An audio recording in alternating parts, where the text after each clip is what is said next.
विद्यार्थी मित्रांनो, नमस्कार. आदर्श विद्या या शैक्षणिक YouTube चॅनेल मध्ये आपणा सर्वांचे स्वागत आहे. मित्रांनो, आज आपण या व्हिडिओ मध्ये इयत्ता 10वी च्या संरक्षणशास्त्र या विषयातील दुसऱ्या पाठातील संपूर्ण उपक्रमांचे लेखन करणार आहोत. चला तर मग सुरुवात करूया. पहिला उपक्रम आहे जम्मू आणि काश्मीर येथे सक्रिय असलेल्या काही दहशतवादी गटांची नावे व त्यांच्या नेत्यांची नावे लिहा. उत्तर: जम्मू आणि काश्मीरमधील सक्रिय दहशतवादी गट व नेते. दहशतवादी गटाचे नाव, स्थापना वर्ष, प्रमुख नेता संबंधित गट: the resistance front 2019. Lashkar-e Taiba LeT चा उपगट. नेत्याची ओळख गुप्त ठेवली जाते. लष्करी तायबा लेट 1990. हाफिज सईद, स्थापक, सध्याच्या माध्यमातून कार्यरत. जायेशी मोहम्मद जे 2000. मसूद अझहर, स्थापक व प्रमुख. हिजबुल मुजाहिदीन HM 1989. सय्यद सलाउद्दीन, प्रमुख. अल बद्र 1998. पाकिस्तानातील गुप्त नेटवर्कशी संबंधित नेत्याची माहिती अस्पष्ट. जामियातुल मुजाहिदीन 1990. स्थानिक नेटवर्कद्वारे कार्यरत, नेतृत्व स्पष्ट नाही. हारकतुल मुजाहिदीन 1985. फजलउर रहमान खलील, पूर्वीचा नेता. दुखतारणी मिल्लाट देम 1990. आसिया अंद्राबी, संस्थापक व प्रमुख महिला नेता. विशेष नोंद: हा सध्या सर्वात सक्रिय गट मानला जातो, ज्याने 2025 मध्ये पहलगाम येथे मोठा हल्ला केला होता. हे गट बहुतेक वेळा पाकिस्तानमधून मदत घेतात आणि भारतात गुप्तपणे कार्य करतात. भारत सरकारने हे सर्व गट आतंकवादी संघटना म्हणून घोषित केले आहे.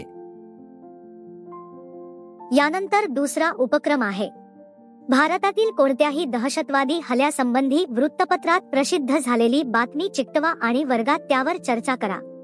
उत्तर: वृत्तपत्रातील बातमीचा सारांश: पहलगाम दहशतवादी हल्ला.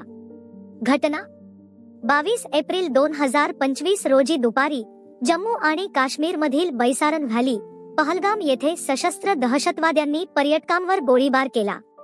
बळी: 26 नागरिक ठार, त्यात 25 भारतीय पर्यटक आणि एक नेपाळी नागरिक. 20 जखमी, त्यात काही गंभीर अवस्थेत. हल्लेखोरांनी धर्म विचारून लोकांना लक्ष्य केले. दहशतवादी गट: द रेजिस्टन्स फ्रंट या गटाने हल्ल्याची जबाबदारी घेतली. हा गट लष्करी तायबा लेट चा उपगट आहे, जो पाकिस्तानमधून चालवला जातो. शस्त्रास्त्रे आणि कार्बाइन सारखी आधुनिक शस्त्रास्त्रे वापरली गेली. भारत सरकारची प्रतिक्रिया: इंडस वॉटर ट्रीटी तात्पुरती स्थगित केली गेली. पाकिस्तानी राजनैतिक अधिकारी निष्कासित. सिंदूर अंतर्गत भारताने दहशतवादी तळांवर हवाई हल्ले केले. पंतप्रधान मोदी यांचे वक्तव्य: ही घटना भारताच्या आत्म्यावर झालेला हल्ला आहे. मानवतेवर विश्वास ठेवणाऱ्या प्रत्येक देशासाठी हे एक आव्हान आहे. विद्यार्थी मित्रांनो, या उपक्रमानुसार आपल्याला वृत्तपत्रातील बातम्या या ठिकाणी चिकटवायच्या आहेत. काही नमुना म्हणून या ठिकाणी दिलेल्या आहेत.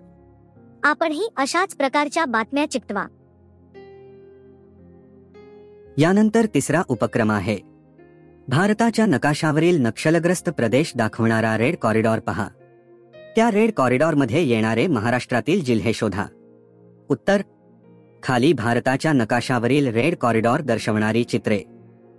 जिल्हा: नक्षल प्रभावाची पातळी. विशेष नोंद: गडचिरोली अत्यंत प्रभावित. सर्वाधिक नक्षल हल्ले याच जिल्ह्यात. चंद्रपूर मध्यम प्रभावित. सीमावर्ती भागांमध्ये चळवळ सक्रिय. गोंदिया मध्यम प्रभावित. छत्तीसगडच्या सीमेला लागून. यवतमाळ संभाव्य प्रभाव, काही भागांमध्ये हालचाली. भंडारा संभाव्य प्रभाव, गोंदिया जवळ असल्यामुळे धोका.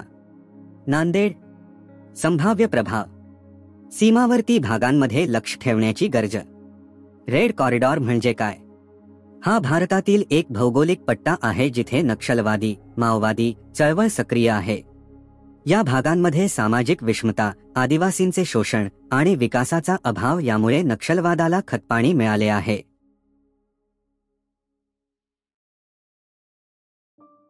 यानंतर चौथा उपक्रम लिहायचा आहे. शांततेच्या मार्गांनी प्रश्न सुटतात का? आपल्या मागण्यांच्या पूर्ततेसाठी हिंसक मार्गांचाच अवलंब करणे आवश्यक असते का? या विषयावर चर्चा करा व मुद्दे लिहा. उत्तर: शांततेच्या मार्गांनी प्रश्न सुटतात का? शांततेच्या मार्गांचे फायदे: लोकशाही मूल्यांची जपणूक. शांततामय आंदोलन हे लोकशाहीचा आधार आहे. गांधीजींचे सत्याग्रह हे याचे सर्वोत्तम उदाहरण. सामाजिक ऐक्य. हिंसक मार्गांमुळे समाजात फूट पडते, तर शांततेमुळे संवाद आणि समज वाढते. आंतरराष्ट्रीय प्रतिष्ठा. शांततामय मार्ग स्वीकारणाऱ्या देशांची प्रतिमा जागतिक स्तरावर सकारात्मक असते. कायदेशीर आधार. शांततेच्या मार्गाने चाललेली मागणी न्यायालयीन आणि प्रशासकीय पातळीवर अधिक गंभीरपणे घेतली जाते. नवीन पिढीला प्रेरणा. अहिंसक आंदोलन हे युवकांना सकारात्मक बदलासाठी प्रेरित करते. हिंसक मार्गांची मर्यादा व धोके. जीवनहानी. हिंसक आंदोलनांमध्ये सामान्य नागरिकांचे प्राण जातात. प्रशासनाचा दडपशाही प्रतिसाद. हिंसा वाढली की सरकार कठोर पावले उचलते, ज्यामुळे संवाद बंद होतो. मूलभूत मुद्द्यांपासून भरकटणे. हिंसक कृतीमुळे मूळ मागण्या दुर्लक्षित होतात. समाजात भीती आणि द्वेष. हिंसा समाजात अस्थिरता निर्माण करते. कायदेशीर कारवाई. हिंसक कृतीमुळे आंदोलनकर्त्यांवर गुन्हे दाखल होतात आणि आंदोलन बदनाम होते. वर्गात चर्चा करण्यासाठी मुद्दे. गांधीजींच्या अहिंसक आंदोलनांची उदाहरणे. भारतातील काही हिंसक चळवळींचे परिणाम. उदा. नक्षलवाद. शांततेच्या मार्गाने यशस्वी झालेल्या मागण्या. युवकांनी कोणता मार्ग स्वीकारावा? माध्यमांची भूमिका. शांततेला प्रोत्साहन की हिंसेला प्रसिद्धी? निष्कर्ष: शांततेचा मार्ग हा धीमा असतो पण टिकाऊ असतो. हिंसा क्षणिक परिणाम देते पण दीर्घकालीन नुकसान करते. आता आपण 5वा उपक्रम लिहूया. आंतरराष्ट्रीय दहशतवादी हल्ल्यांची उदाहरणे लिहा. प्रसिद्ध आंतरराष्ट्रीय दहशतवादी हल्ले. घटना. ठिकाण. वर्ष. हल्लेखोर गट. 9/11 हल्ला. New York, America. 2001. अल-कायदा. पॅरिस हल्ला. फ्रान्स. 2015. इसिस.